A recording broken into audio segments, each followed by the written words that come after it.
Živa. Ste že kdaj izvajali ali pa izvajate kdaj kakršnekoli vaje v tem stilu, kot so recimo razne školjke, razne vaje za kolk v tem položaju ali pa recimo enostavni stranski dvigi nog.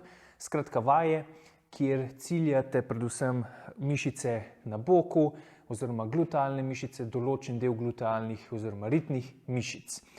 Pokažem vam najbolj pogosto napako, ki potem vse te vaje, ki so podobne tem ali pa točno te vaje, kar naenkrat zaradi te napake postanejo manj učinkovite ali pa včasih zelo, zelo neučinkovite.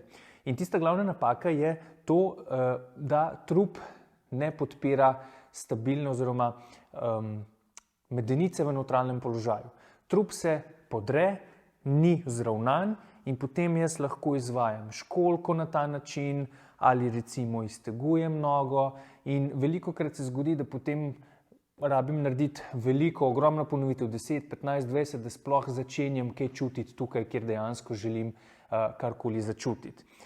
Če vajo izvedemo pravilno, lahko pri optimalni izvedbi prvič zmanjšamo število ponovitev, torej da hitreje zadenemo tisto, kar želimo, predvsem pa dobro in konkretno zadenemo tiste mišice, ki jih želimo, in sicer tukajle pri naši zadnjici.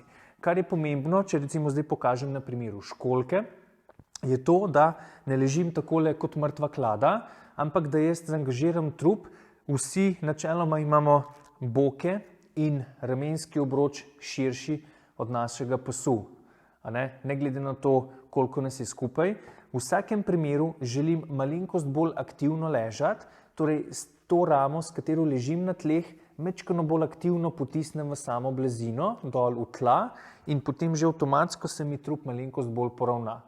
Potem drugi trik, ki ga lahko uporabim, je, da ta roka ne lenari zraven, jo uporabim in jo takole postavim na tla pred sabo, pred prsni koš.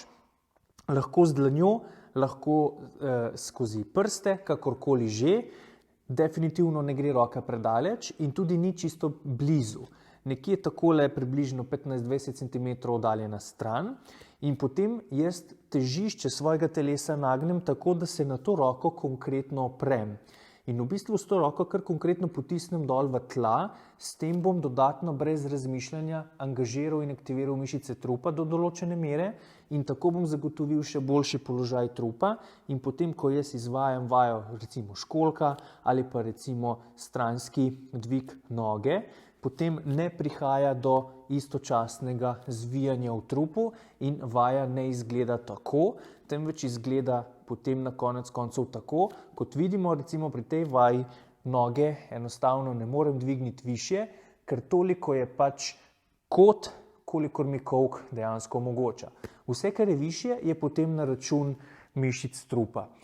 Zdaj, če ni moj cilj aktivirati ali pa trenirati mišic trupa v tem položaju, potem nima smisla izvajati vaje na tak način ali pa školjke, na primer, da s kolenom grem gor in se potem takole nagibam nazaj, potem bom pa res rabil narediti 20-30 ponovitev, da bom sploh karkoli začutil. Tako da, položaj trupa je zelo pomemben pri teh in podobnih vajah. Še enkrat ponovimo, z ramo potisnem dol v tla, aktiviram trup, velikokrat rečem, da poskušam tukaj pustiti spodaj pri pasu oziroma tukaj nad pasom prostora za prepih. Uporabim še zgornjo roko, potisnem se na njo, naslonim, tako res zagotovim, da ležim pravokotno na boku in na ta način bom bistveno hitreje in bistveno močneje obremenil naše bočne oziroma glutealne ritne mišice.